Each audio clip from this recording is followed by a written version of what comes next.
ஈஸ்வரியோட கேடுகட்ட திட்டம் ராஜாங்கத்துக்கு தெரிஞ்சு கண்மணி ஆறுமுகத்தோட காதலை ஏத்துக்கிட்டா நல்லா இருக்கும்னு நீங்க நினைச்சீங்கன்னா இந்த வீடியோக்கு ஒரு லைக் பண்ணுங்க. வாங்க வீடியோக்குள்ள போலாம். தமிழ்ச்செல்வி சொன்ன மாதிரி மாப்பிள்ளை நந்தகுமாரை பத்தி எப்படியாவது உண்மையை தெரிஞ்சுக்கிட்டு போய் கண்மணியோட கல்யாணத்தை நிப்பாட்டி கண்மணியோட வாழ்க்கையை காப்பாத்தணும் அப்படின்னு ஒரு குறிக்கோளோட கருப்போ இங்க மாப்பிள்ளைய பத்தி விசாரிக்க ஆரம்பிக்கிறாரு. ஹோட்டலை தவிர்த்து வெளியே வந்து தெருவில் இருக்க கடைகள் எல்லாம் இறங்கி விசாரிக்க அங்க இருந்த பூக்கடையில இருந்த ஒரு அக்காவோ, எனக்கு அதெல்லாம் தெரியாது தம்பி, ஆனா அந்த ஹோட்டல்ல அப்பப்போ போலீஸ் ரைடு வருவாங்க. அது மட்டும் இல்ல தம்பி, வாரத்துக்கு ஒரு பொண்ணு அழுதுகிட்டே தான் கண்ணை கசக்கிக்கிட்டு வெளியே போகும். நானும் நிறைய தடவை பார்த்துருக்கேன். ஏதாவது ஒரு பொண்ணு அந்த ரிசப்ஷன்ல நின்றுக்கிட்டு அழுதுகிட்டே இருக்கும். இவங்களும் சமாதானப்படுத்தி ஏதோ ரூமுக்கு அனுப்புவாங்க. ஆனாலும் அதை நான் பெருசா கண்டுக்க மாட்டேன் தம்பி. ஏன்னா அவங்க பெரிய இடம், நாமளோ சின்னதா பூக்கடை வச்சிருக்கோம். அது மட்டும் இல்ல தம்பி, ஒரு தடவை இந்த ஹோட்டலோட ஓனர் நந்தகுமாராமே, அவனை ஒரு தடவை போலீஸ் பிடிச்சிட்டு போச்சு. அக்கா, என்னக்கா சொல்றீங்க? அந்த நந்தகுமார போலீஸ் பிடிச்சிட்டு போச்சா? அட ஆமாம் தம்பி, ஏதோ பொண்ணு கேஸு அது இதுன்னு வெளியே தெரிஞ்சுது. ஆனா மத்தபடி அந்த கேஸ் அப்படியே மூடி மறைச்சிட்டாங்க. மத்தபடி எனக்கு இந்த ஹோட்டலை பத்தி ஒண்ணுமே தெரியாது தம்பி, என்னை விட்டுடு அப்படின்னு சொல்லிட்டு எங்க பூக்கார அக்கா சொல்லிக்கிட்டு இருக்க அந்த நேரம் எங்க கருப்புக்குமே ஹோட்டலுக்குள்ள ஒரு பொண்ணு உட்காந்து அழுதுகிட்டு இருந்தது ஞாபகமா வருது. அப்போ இந்த அக்கா சொன்ன மாதிரி அந்த பொண்ணு ஏதாவது ஒரு விஷயத்தினால பாதிக்கப்பட்டு தான் வந்து அழுதுகிட்டு இருந்ததோ, அதை மறைக்கிறதுக்காக தான் அந்த பொண்ணை ரூமுக்கு அனுப்புனாங்களோ?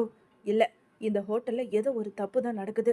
நாம் அதை கண்டுபிடிச்சோன்னா கண்டிப்பாக கண்மணியோட கல்யாணத்தை நிறுத்தலாம். இப்போவே நான் போகிறேன் அப்படின்னு சொல்லிட்டு ரொம்ப அவசரமாகவே கருப்பு ஹோட்டலுக்குள்ளே போகிறாரு. ஹோட்டலுக்கு வந்த கருப்போ அந்த பொண்ணை எப்படியாவது சந்திக்கணும் அப்படின்னு சொல்லிட்டு இங்க யாருக்குமே தெரியாம அந்த பொண்ணு இருந்த ரூமுக்கு போய் மெதுவா கதவை தட்ட அந்த பொண்ணும் கதவை திறக்க, தங்கச்சி, என்ன நீ அண்ணன் மாதிரி நினைச்சுக்கோ, நான் கொஞ்சம் உள்ள வரலாமா அப்படின்னு சொல்லிட்டு கேட்க, அண்ணா வாங்கண்ணா அப்படின்னு அந்த பொண்ணுமே உள்ள கூப்பிடுது. தங்கச்சி, எனக்கு உன்னால ஒரு காரியம் ஆக வேண்டியது இருக்கு. என்னண்ணா சொல்லுங்க, நானே ரொம்ப மனவேதனையில இருக்கேன். என்னால உங்களுக்கு என்ன காரியம் ஆக வேண்டியது இருக்கு? தங்கச்சி, நீ எதுக்காக அழுதன்னு எனக்கு தெரியல. அதை தெரிஞ்சுக்கினா எனக்கு கண்டிப்பா உன்னால ஒரு உதவி கிடைக்கும். அண்ணே, என்னென்ன சொல்றீங்க? ஆமா தங்கச்சி, உன்னோட விஷயத்த என்கிட்ட நீ கலங்காம சொல்லு. கண்டிப்பா அதை நான் சரி பண்ணி வைக்கிறேன் அப்படின்னு எங்க கருப்போ ஒரு வழியா அந்த பொண்ணை சமாதானப்படுத்தி கேட்க, அந்த பொண்ணுமே எல்லாத்தையும் சொல்ல ஆரம்பிக்குது. அண்ணே, கொஞ்ச நாளைக்கு முன்னாடி என் லவ்வர் கூட இந்த ஹோட்டலுக்கு வந்திருந்தனே. இந்த ஹோட்டல்ல வந்து நாங்கள் 2 பேரும் ஒன்றா இருந்ததை அந்த ஃப்ராடு நந்தகுமார், இந்த ஹோட்டலோட ஓனர், வீடியோ எடுத்து வச்சுக்கிட்டானே. நாங்கள் போனதுக்கப்புறம் அந்த வீடியோவை வச்சு என்ன தப்பாக நடந்துக்க சொல்லி என்னை கூப்பிடுறானே, என்னை மிரட்டுறானே. எனக்கு எவ்வளோ அவமானமாக இருக்குது. அப்படி நீ என் கூட வந்து இல்லைனா நான் கண்டிப்பாக உன்னை இந்த வீடியோவை எல்லாத்தையும் நான் நெட்டில் அனுப்பிடுவேன். அதுக்கப்புறம் இந்த சமுதாயத்தில் நீ சத்தியமாக வாழவே முடியாதுன்னு என்னை ரொம்ப மிரட்டுறானே. அதனால தானே எப்படியாவது அவனை சமாதானப்படுத்தி அந்த வீடியோவை நான் வாங்கிட்டு போலான்னு வந்திருக்கேனே அப்படின்னு சொல்லிட்டு அந்த பொண்ணு அழுதுகிட்டு இருக்க. அடப்பாவி, அந்த நந்தகுமார் இவ்வளோ ஒரு பொறுக்கியா? ச்சே, இப்பேற்பட்டவனுக்கா அந்த ஈஸ்வரி கல்யாணத்தை பண்றதுக்காக இப்படி ஒரு கல்யாணத்தை ஏற்பாடு பண்ணிச்சு? இல்ல, விடக்கூடாது. கண்டிப்பா இந்த கல்யாணத்தை நிறுத்தியாகணும் அப்படின்னு இங்க கருப்பு புலம்பிக்கிட்டு இருந்தத அந்த பொண்ணுமே கேட்க, அண்ணன் என்னென்ன சொல்றீங்க? ஆமாமா, ஒன்ன மாதிரி ஒரு தங்கச்சி எனக்கு இருக்கா. அந்த தங்கச்சிக்கு தான் இந்த ஹோட்டல் ஓனர் நந்தகுமாரை கல்யாணம் பண்ணி வைக்கிறதுக்காக அங்கே ஏற்பாடு ஆயிட்டிருக்கு. அந்த விஷயத்த எப்படியாவது கண்டுபிடிக்கணுன்றதுக்காக தாம்மா நான் இந்த ஹோட்டலுக்கே வந்தேன். கடைசியில் இங்கே வந்து பார்த்தா தான் தெரியுது அவன் ஒரு பொம்பளை பொறுக்கின்னு. அண்ணே, சத்தியமாக இந்த கல்யாணம் நடக்கவே கூடாதுண்ணே. அவன் கண்டிப்பாக கல்யாணம் பண்ணுறான்னா அது கண்டிப்பாக அந்த பொண்ணு கூட வாழ்கிறதுக்காகவா இருக்காது, அந்த சொத்துக்காகவா தான் இருக்கும். என்னம்மா சொல்கிற? ஆமாண்ணே, இங்கே வர ஒவ்வொரு பொண்ணையும் ஏதோ ஒரு ரூமில் சிசிடிவி கேமரா வச்சு அந்த பொண்ணு ட்ரெஸ்ஸு மாற்றுறதுலேருந்து அவங்க லவ்வரோட வந்து ஏதாவது தப்பு பண்ணிட்டு போனாலோ அந்த வீடியோவை அப்படியே எடுத்து வச்சுக்கிட்டு அவனுங்க மிரட்டுறானுங்கண்ணே. கண்டிப்பாக இதை போலீஸில் போய் மாட்டி விடலான்னு நானும் எவ்வளவோ துணிஞ்சு போனாலும் இந்த வீடியோ ஆதாரத்தை எப்படியாவது நெட்டில் விட்டுடுவேன்னு என்னையே மிரட்டுறானுங்கண்ணே. அதுக்காக தானே என்னால் என்ன பண்ணுறதுனே தெரியாமல் இங்கே இவனுங்க கை காலில் விழுந்தாவது எப்படியாவது நாம் அந்த வீடியோ ஆதாரத்தை வாங்கிட்டு போகலான்னு வந்தனே. கடைசியில் அந்த நந்தகுமாரி இல்லை, நீ ரூமில் உக்காருன்னு என்னையே சமாதானப்படுத்தி இங்கே உட்கார வச்சிருக்கானே அப்படின்னு அந்த பொண்ணு ஒன்று விடாமல் எல்லாத்தையும் சொல்ல, இதை கேட்ட கருப்பு இருந்துக்கிட்டு, அம்மா தங்கச்சி, உன்னோட வாழ்க்கையை நான் காப்பாத்துறேன். கண்டிப்பா அந்த நந்தகுமாரை நாம போலீஸ்ல பிடிச்சு கொடுக்கலாம். இதனால உனக்கும் சரி, என் தங்கச்சிக்கும் சரி, 2 பேரோட வாழ்க்கையும் நல்லபடியா காப்பாத்தப்படுது. ஆமா தங்கச்சி, நீ ஏதோ ஒரு ரூம்னு சொன்னியே, அது எந்த ரூமு? அண்ணா, அந்த ரூமு இந்த ரூமுன்னு இல்லைண்ணா, வர வயசு பொண்ணுங்க எல்லாரையும் ஒரே ரூம்ல தங்க வைக்கிறான். அந்த பொண்ணுங்க ட்ரெஸ் மாத்துறதுல இருந்து எல்லாத்தையும் வீடியோ எடுக்கிறானுங்க. என்னம்மா சொல்ற? அந்த ரூம் உனக்கு தெரியுமா? ஆமாண்ணா, தெரியும்ண்ணா. 102 அப்படின்னு அந்த பொண்ணு ரூம் நம்பர் சொல்ல, ஐயையோ! இந்த ரூம்ல தானே தாமரை போய் தங்கியிருக்கு. அப்பவே சொன்னேன், நீ எதுக்கு இங்கெல்லாம் வந்தேன்னு. என் பேச்ச கொஞ்சம் கூட மதிக்காம, என்னமோ மேக்கப் பண்ண போறேன், அது பண்ண போறேன்னு சொல்லிட்டு இங்க வந்து தங்கிட்டு இருக்கு. அம்மாடி, இருமா, இதோ வந்துடுறேன் அப்படின்னு சொல்லிட்டு அங்க இருந்து வெளிய போய் ஒரு வழியா அங்க கதவை தட்டி தாமரையும் வெளிய கூப்பிடுறாரு. அண்ணே, என்னண்ணே சும்மா வந்து கதவு தட்டிக்கிட்டு இருக்க? நான் தான் சொன்னேன்ல, மேக்கப் பண்ணிக்கிட்டு நல்லா நாளைக்கு ட்ரெஸ் பண்ணிக்கிட்டு நான் கல்யாணத்துக்கு வரப்போறேன். அதனால தான் நான் வந்திருக்கேன். எதுக்காக சும்மா கதவை தட்டிக்கிட்டு இருக்க? போ, நேரமாச்சு, போய் படு தூங்கு அப்படின்னு தாமரை சொல்ல, உடனே கருப்பு இருந்துகிட்டு, ஏ தாமரை, நான் சொல்றதை கேளு. சும்மா பைத்தியக்காரி மாதிரி பண்ணிக்கிட்டு இருக்காத. முதல்ல பேக் எடுத்துக்கிட்டு வா, நாம உடனே ஊருக்கு கிளம்பலாம் அப்படின்னு கருப்பு சொல்ல, உடனே தாமரை இருந்துகிட்டு, ஐயோ, ஊருக்கா? அப்படியெல்லாம் நான் வந்துட முடியாது. நான் வந்ததே வேற ஒரு விஷயமா. என்ன விஷயமா? மேக்கப் பண்றதுக்காக தான் நான் வந்திருக்கேன். அந்த மேக்கப்பை நான் உனக்கு போட்டு விடுறேன். ஒழுங்கு மரியாதையா சீக்கிரம் வெளியே வா அப்படின்னு சொல்லிட்டு கருப்போ கையை பிடிச்சி இழுக்க, என்னண்ணே, இப்போ எதுக்காக என்னை இப்படி வலுக்கட்டாயமா கூப்பிட்டுக்கிட்டு இருக்க? நீ வா, நான் சொல்றத நீ கேளு அப்படின்னு சொல்லிட்டு தாமரைய கையை பிடிச்சிக்கிட்டு நேரா அந்த பொண்ணோட ரூமுக்கு கூட்டிட்டு போக, அந்த பொண்ணும் நடந்த எல்லாத்தையும் சொல்ல, இங்க தாமரைக்கோ ரொம்ப அதிர்ச்சி ஆகுது. ஐயோ, நான் வேற அந்த ரூம்ல பாட்டு போட்டு டான்ஸ் எல்லாம் ஆடிக்கிட்டு இருந்தேன். கண்டிப்பா அந்த பொறுக்கி பசங்க பார்த்து இருப்பானுங்க. அண்ணே, அப்போ என்னையும் ச்சே, வாய மூடு. அப்படியெல்லாம் நடக்காது. அதுக்குள்ள நாம போய் அங்க மண்டபத்துல அந்த நந்தகுமாரை பத்தி எல்லாத்தையும் உண்மையை நிரூபிப்போம். அதுக்கப்புறம் அவன் போலீஸ் ஸ்டேஷனுக்கு போவான். உன்னோட நிலைமை ஒன்றும் ஆகாது.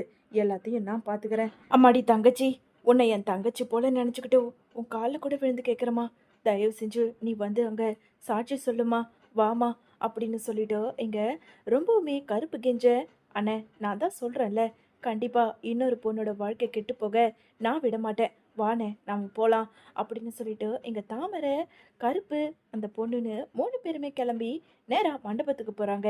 மண்டபத்துல ஏற்கனவே எல்லாருமே பரபரப்பா இருந்துகிட்டு இருக்க அந்த நேரம், மாப்பிள்ளைய மணமேடையில உட்காந்துக்கிட்டு இருக்க ஐயருமே பொண்ணை கூப்பிட, பொண்ணும் இங்க இல்லாம இருக்க, வந்த மோகனாவோ பதட்டத்தோட, என்னங்க, நம்ம கண்மணிய காணுங்க அப்படின்னு சொல்ல எங்க சேதுவுக்கோ சந்தேகம் வருது. அப்போ இந்த தமிழ்ச்செல்வியும் கண்மணியும் சேர்ந்துதான் நேத்து நைட்டு கூட 2 பேரும் நின்று பேசிக்கிட்டு இருந்தாங்க. நாம கேட்டப்ப கூட என்ன ஏதுன்னு ஒரு வார்த்தை கூட சொல்லல. எல்லாமே இந்த தமிழ்ச்செல்வி செஞ்ச காரியம்தான். இவளுக்கு தான் ஆரம்பத்துல இருந்து இந்த கல்யாணம் பிடிக்காம இருந்தது. இப்பவே அவளுக்கு ஃபோன் போட்டு கேட்டா கண்டிப்பா அவளுக்கு உண்மை தெரியும் அப்படின்னு சொல்லிட்டு சேது ஒரு பக்கமா வந்து தமிழ்ச்செல்விக்கு ஃபோன் பண்ண, தமிழ்ச்செல்வியோ, சொல்லுங்க, என்ன விஷயம், எதுக்காக ஃபோன் பண்ணியிருக்கீங்க அப்படின்னு தமிழ்ச்செல்வி கேட்க, உடனே சேது இருந்துக்கிட்டு, ஏய், என் தங்கச்சி எங்க? நீயும் அவளும் தான் நேற்று நைட்டு நின்று பேசிக்கிட்டு இருந்தீங்க. நான் வந்து கேட்கும்போது ஒருத்தருக்கு ஒருத்தர் முகத்தை பார்த்துக்கிட்டு நீங்க பாட்டுக்குன்னு போனீங்க. ஆனா எந்த பதிலும் சொல்லல. சொல்லு, என் தங்கச்சியை நீ எங்க வச்சிருக்க அப்படின்னு சொல்லிட்டு சேது ரொம்ப கோவத்தோட கேட்க, உடனே தமிழ்ச்செல்வி இருந்துகிட்டு, என்னது, கண்மணியை காணுமா? என்ன சொல்றீங்க? மண்டபம் ஃபுல்லா தேடி பார்த்தீங்களா அப்படின்னு சொல்லிட்டு தமிழ்ச்செல்வி கேட்க, என்ன, என்கிட்டயே நடிக்கிறியா? உங்க அப்பன் சொன்னான்னு சொல்லிட்டு இந்த கல்யாணத்தை நிப்பாட்டுறதுக்காக மாப்பிள்ளை மேல பழிய போட்ட. இப்போ இந்த கல்யாணம் நிக்கலன்னதும் நீ பாட்டுக்குன்னு என் தங்கச்சியை கடத்திட்டியா, இல்ல எங்கேயாவது மறைச்சு வச்சிருக்கியா? ஒழுங்கு மரியாதையா உண்மையை சொல்லு. இல்லைன்னு வச்சுக்கோ, அங்க வந்தனா உன்னை உசுரோட கொன்னு போட்டுடுவேன். இங்க பாருங்க, தேவையில்லாம வார்த்தைகளை விட்டுக்கிட்டு இருக்காதீங்க. அமைதியா இருங்க. போய் உங்க தங்கச்சி எங்க இருக்கான்னு தேடி பாருங்க. அதை விட்டுட்டு சும்மா என்கிட்ட வந்து எகிரிக்கிட்டு இருக்காதீங்க. அதுக்கப்புறம் நடக்கிறதே வேற. முதல்ல மாப்பிள்ளையே சரியில்லைன்னு நான் சொல்லிக்கிட்டு இருக்கேன். நீங்க என்னடா தங்கச்சியை காணும்னு சொல்லிக்கிட்டு எனக்கு ஃபோன் பண்ணிக்கிட்டு இருக்கீங்க.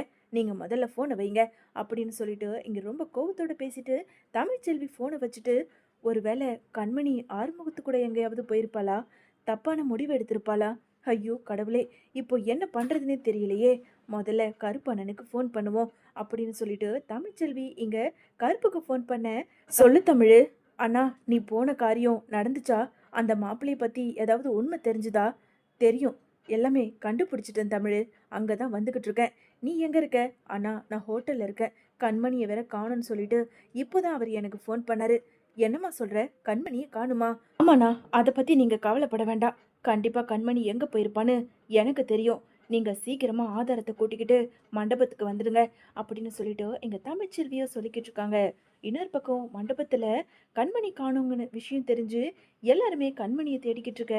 இங்க சேது ஃபோன் பேசிக்கிட்டு இருக்கிறத பார்த்ததும் இங்க அப்பத்தா இருந்துகிட்டு, டேய் சேது, கண்மணியை காணோம்னா நீ மண்டபத்தை சுத்தி முத்தி தேடுறதை விட்டுட்டு எதுக்காக தமிழ்ச்செல்வி கிட்ட விசாரிச்சுக்கிட்டு இருக்க அப்படின்னு அப்பத்தா கேட்க, டேய் சொல்லுடா. அப்பத்தா, அது வந்து தமிழ்ச்செல்வியும் கண்மணியும் நேத்து நைட்டு நம்ம வீட்டாண்ட நின்று பேசிக்கிட்டு இருந்தாங்க. அதை நான் பார்த்தேன். ஒருவேளை இந்த தமிழ்ச்செல்வி தான் கண்மணிக்கு ஏதாவது கூட்டிட்டு போய் வச்சிருப்பாளோன்னு எனக்கு சந்தேகமா இருக்கு. அடி சக்க, அதானே பார்த்தேன். கண்டிப்பா சந்தேகமே கிடையாது. அந்த தமிழ்ச்செல்வி தான் கண்மணி எங்கேயாவது கூட்டிட்டு போய் வச்சிருக்கணும் அப்படின்னு சொல்லிட்டு ஈஸ்வரி பேசிக்கிட்டு இருக்க. இங்க எல்லாருமே சத்தம் போட்டு கத்திக்கிட்டு இருக்க நேரம் இங்க கருப்போ தான் கூட இருந்த ஆதாரத்தை கூட்டிட்டு அங்க மண்டபத்துக்குள்ள வர்றதை பார்த்ததும் இங்க சேது இருந்துகிட்டு, வா கருப்பு, இது யாரு, எதுக்காக இவங்களை அழைச்சிக்கிட்டு வந்திருக்க அப்படின்னு கருப்பை பார்த்ததும் சேது கேட்டுக்கிட்டு இருக்க. உடனே சாவித்திரி தாமரையை தனியா கூட்டிட்டு போய், ஏ தாமரை, என்ன ஆதாரத்தோட வந்துட்டியா? நீ ஏதோ கண்டுபிடிக்கிறேன்னு சொல்லிட்டு போயிருந்தியே. அம்மா, அதெல்லாம் பக்காவா நடந்துருச்சு. இதோ நிக்கிறாளே இந்த பொண்ணு தான். இந்த பொண்ணு தாம்மா அந்த ஆதாரமே. மாப்பிள்ளை சரியான பொம்பளை பொறுக்கிமா. கண்டிப்பா இன்னும் கொஞ்ச நேரத்துல இந்த கல்யாணம் நிக்க தான் போகுது. ராஜாங்க மாமா என்னை கண்டிப்பா பாராட்டுவாரு. நீ எல்லாத்தையும் வேடிக்கை மட்டும் பார்த்துக்கிட்டு இரு அப்படின்னு இங்க தாமரை சாவித்திரி கிட்ட சொல்லிக்கிட்டு இருக்காங்க.